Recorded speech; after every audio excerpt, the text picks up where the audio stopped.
Hey everyone, welcome back to BioSchool. So in today's session, we are going to learn about epistasis.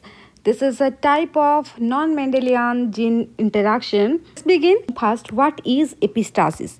The word epistasis, it is derived from a Greek word that means to stop. In epistasis, one gene must or suppress the effect of another gene. Epistasis, it is a type of non-Mendelian gene interaction. Okay, so what is the meaning of gene interaction? In the gene interaction, two or more genes they interact with each other in such a way that affect the expression of a single phenotype. Okay, that means a single character is regulated by or controlled by two or more genes. Okay, this is the gene interaction is. So always the gene interaction, it leads to deviation of Mendelian dihybrid ratio. So if you want to learn in details about gene interaction and its type, so I do have a video on this gene interaction where I have discussed the basic terms. You will get the link in the description box down below. So please go through that video. Okay, and the gene interaction, it leads to deviation of dihybrid ratio. But let's know the two term, what is epistatic gene and what is hypostatic gene. Epistatic gene is that gene which is masking the other gene. Okay, how can you remember? Epi means above. Okay, so one gene is above the other gene. That means the one gene it masking the other gene, that is known as epistatic gene. Okay, now comes to hypostatic gene. What is hypostatic gene? These terms are going to be used frequently in explaining epistasis. Okay, hypostatic gene. So what is hypo means under. Okay, that means the gene which is getting masked by other gene is known as hypostatic gene. So in this session we are going to discuss about two types of epistatic gene interaction. So first we will focus on dominant epistasis. To understand the dominant epistasis, let's take the example of fruit color of squash.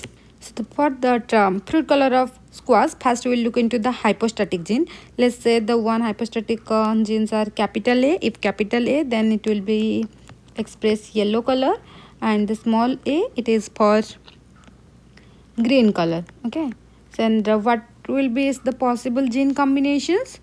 Possible gene combination, it will be either capital A, so that leads to yellow phenotype, right? Yellow color of squash. If it is capital A, small a, that also leads to yellow color. If it is small a, then it will be green in color, right? This is about the hypostatic gene. Then we'll look into epistatic gene. Okay, let's represent the epistatic gene by B. Okay, what will be the possible combination? The possible combination, it will be capital B. So, and here we are going to learn about the dominant epistasis.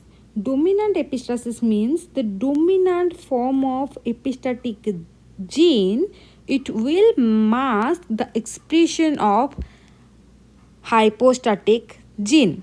So it will mask the expression of hypostatic gene. That means what will result in? It will result in no color. No color means white. So what is the dominant epistasis? And dominant epistasis means the dominant form of epistatic gene will mask the expression of hypostatic gene. Okay, which will result in white color.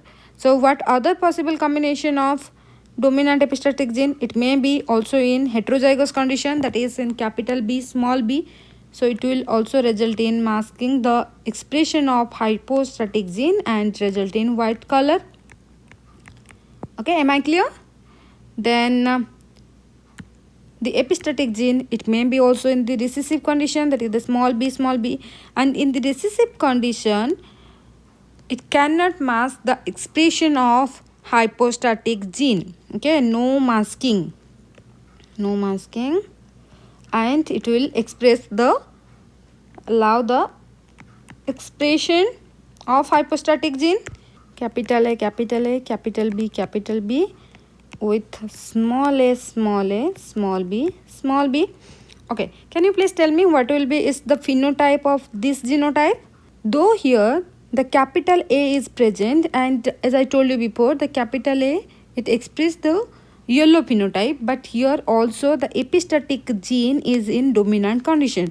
So if the epistatic gene it is in the dominant condition, then it will mask the expression of hypostatic gene, and that results in no color, that is white. So it will be result in white color.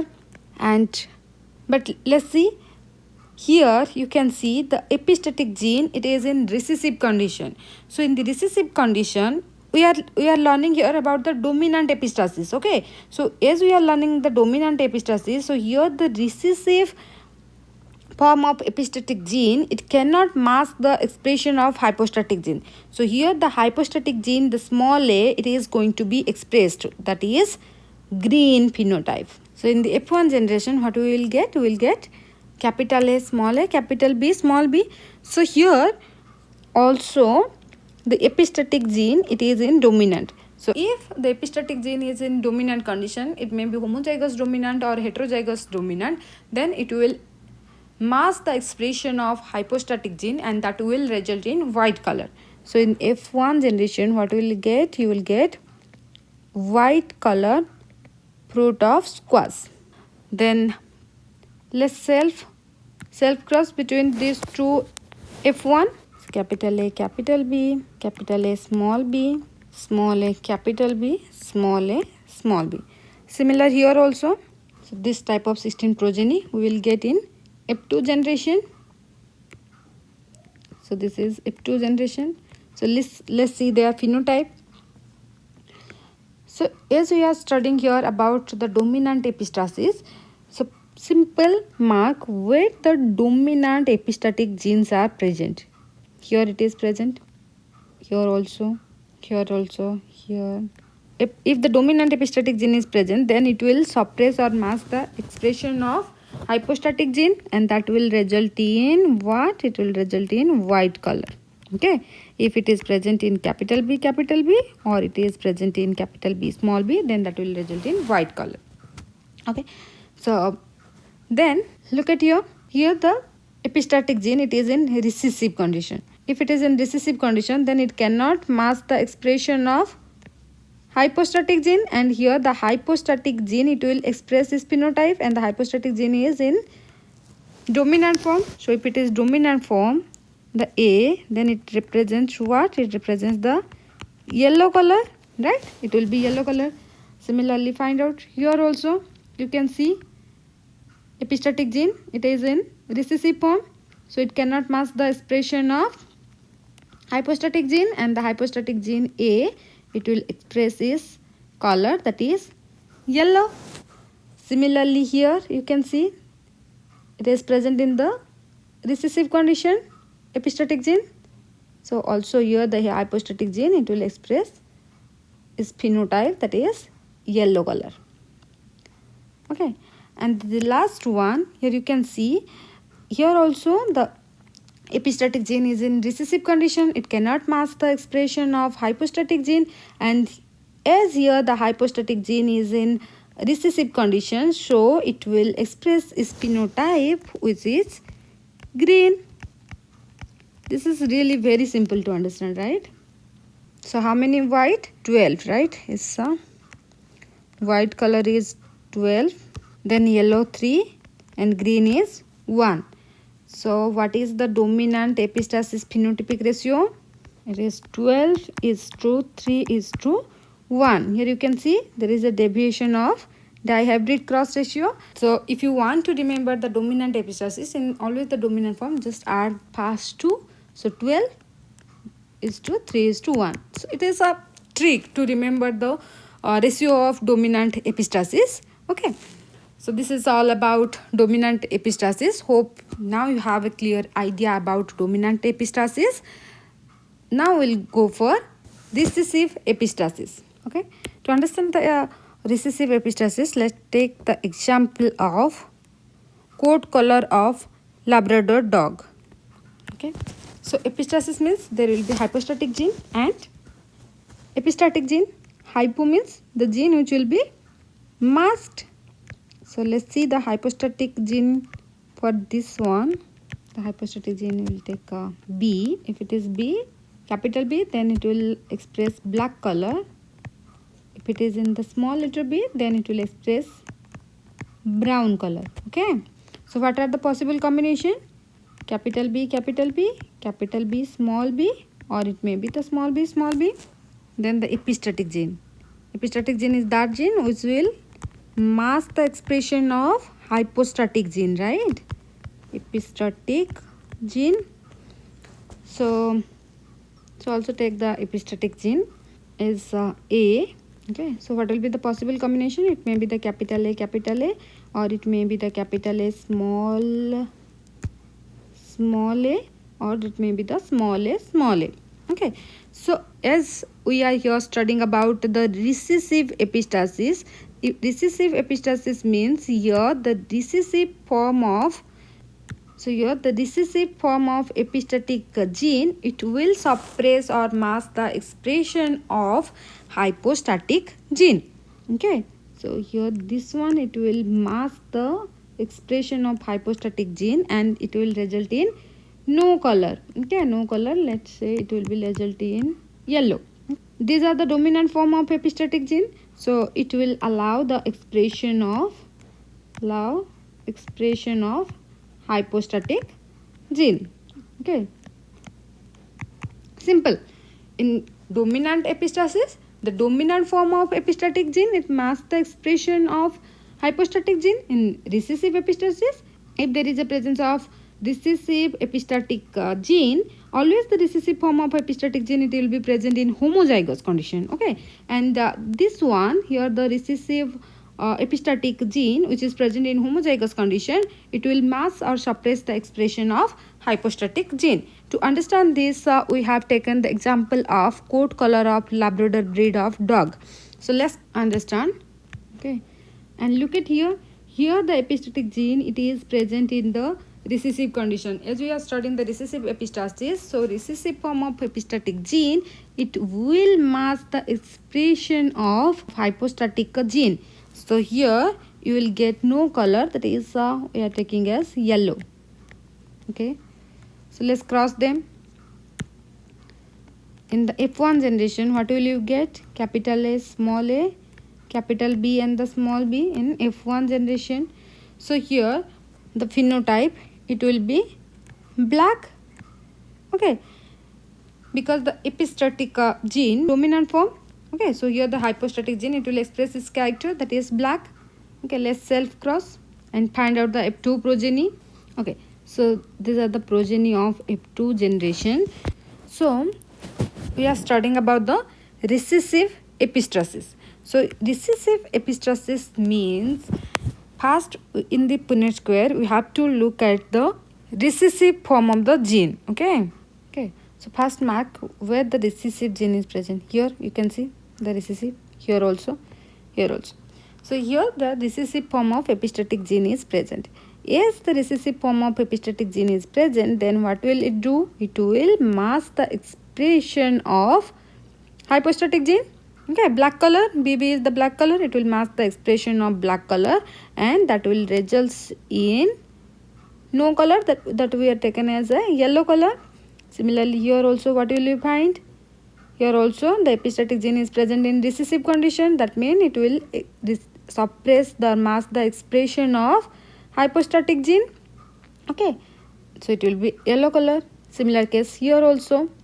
And then let's see here you can see the epistatic gene, it is present in dominant form. If it is present in the dominant form, then it cannot suppress the, here you can see that epistatic gene, it is present in dominant condition. As it is present in the dominant condition, then it cannot suppress the expression of hypostatic gene. So here the hypostatic gene B, it will express is the character that is black. Okay, it is present in dominant form, so it will express the character. So it will express its phenotype, which is black. Similarly, here also you will find what? You will find black color. Here also the B, it is present in homozygous or the heterozygous condition, then that will result in black color. And here you can see, here the epistatic gene is present in dominant condition. That means it cannot suppress the expression of hypostatic gene, and the hypostatic gene, it is present in the recessive form, and in the recessive form of hypostatic gene it expresses the brown color, right? So it will result in brown color. Now find out the hypostatic gene which is present in recessive condition, that will express the brown color. Okay, here also it will express the brown color. Here also it will express the brown color. And we have missed this one. Here also the epistatic gene, it is present in recessive form. Okay, either epistatic gene is present in the recessive form, and we are studying the recessive epistasis. That means this epistatic gene in recessive condition, it will mask the expression of hypostatic gene which is present in small b. That means it should express the brown color, but as it is with the recessive epistatic gene, it cannot express its character and it will result in yellow color.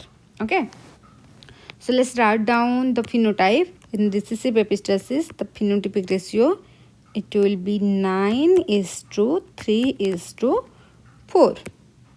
Okay, the ratio is 9:3:4.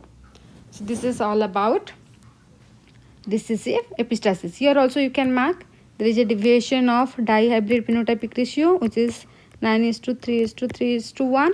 Okay, is it the recessive epistasis? Just to remember, it's a trick.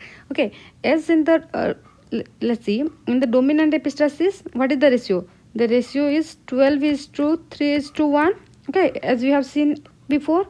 And the recessive epistasis ratio is 9:3:4. So the simple way you can remember that if it is a dominant, then just first add first 2, 9:3 is the 12, then simple write down 3:1.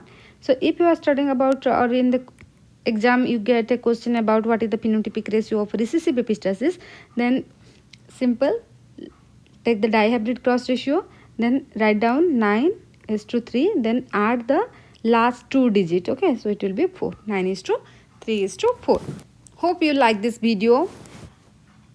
If you like this video, then please do share with your friends, and please do subscribe my channel for getting such informative videos in upcoming days.